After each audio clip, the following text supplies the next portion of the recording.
on Google Classroom, I have the assignment right here. 11 people out of all 4 of my classes have turned in work, so I'm still waiting on you. And the presentation that I did yesterday is right here on top with the example below, as well as a color wheel for you to help you pick out your colors. And right here, the posterized photo online, this is the link you're going to click on to help improve your image. If your image does not have good lighting, because some of you are showing me pictures that are from your photo that might be dark, they don't have good value. Remember yesterday we talked about in the presentation the difference between a good photo, which is right here. I see value from light, medium tones to dark. And the example of a picture that's not good. There's no value, it's washed out. I cannot see the person very well. So we need to make sure that we have good value.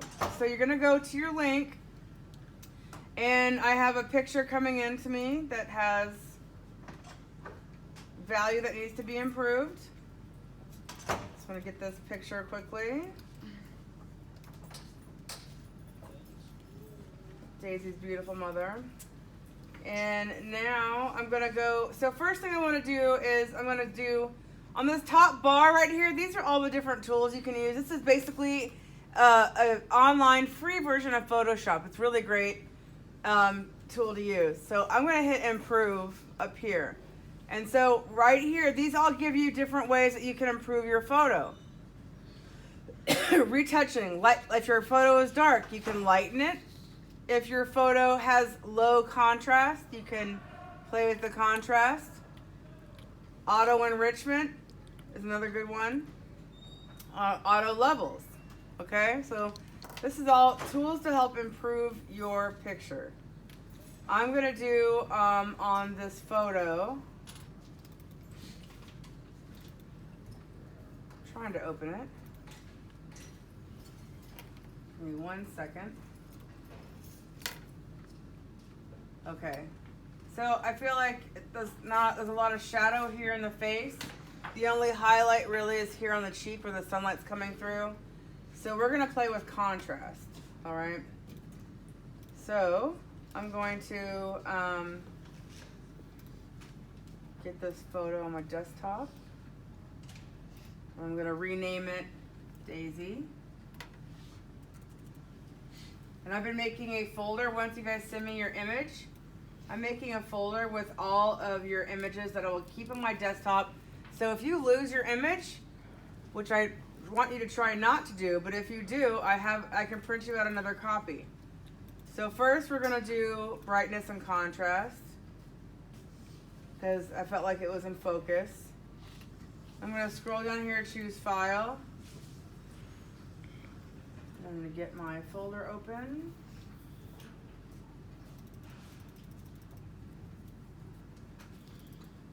I need Daisy. And brightness and contrast I'm gonna adjust. So I'm gonna just go slowly and check it out and see how it goes. Don't wanna do a lot. And then you can check it by opening it up. So see how it lightened up her face and it gave her more highlights.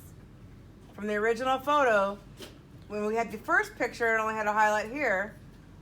I increased it to the brightness and contrast so that it gives me more variation in the face. So this is perfect.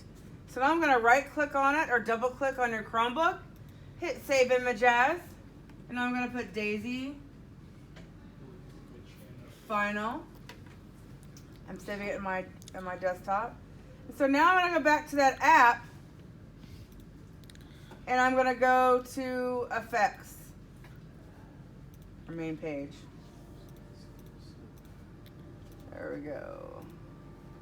I had it on posterized for you. It's easier to find. So the link should open it right up to that. So now I'm gonna go back here. I'm gonna hit choose file, number 1 step, and I'm gonna look at the difference here in the photos. See how much it improved? You can see it right there in the example. I'm gonna click on the one I want, hit open. Remember, we have to have between 6 and 8 levels. So if I want to How many levels would you like? 6? Okay, so 6. I'm also going to make sure that I click this box right here, make my picture black and white. And then image quality is fine, 92. And then I hit OK. Then I hit download processed image. Voila. Now I have my picture. Okay? If you don't like that, you can go back. I can try again. We did 6. Let's try it with 8. See if we like that version better. Give us more variation. 8 levels will give you more levels of value. So let's see if we like that one better.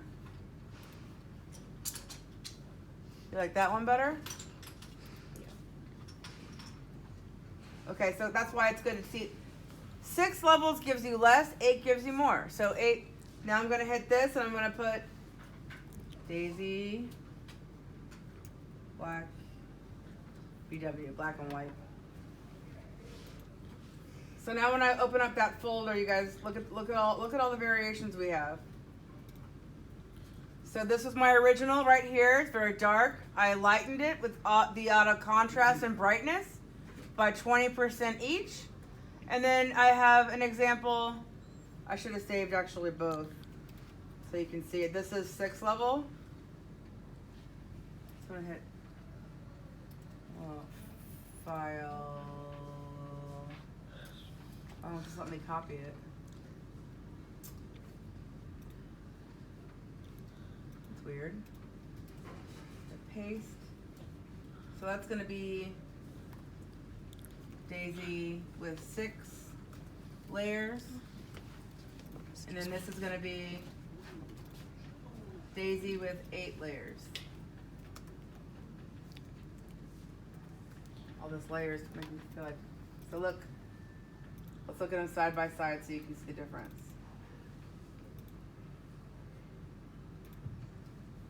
So there we go. This is 6 layers or levels. This is 8.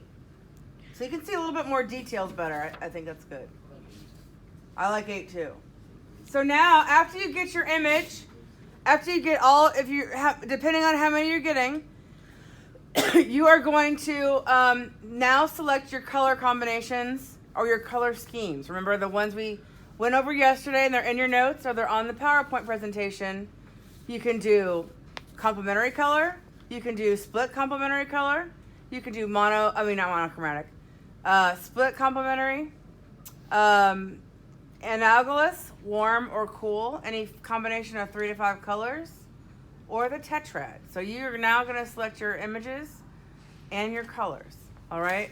If you printed out your picture and you feel like you need to go back in and play with it to get better results, you can still do that. So that's what we're doing today. Once you get your image done, you're gonna get them You're gonna make sure you send them to me in a classroom, and then I'll print them off for you, and you can get started on your painting. But before you start painting, you have to also plan for your colors. All right. So very, very good.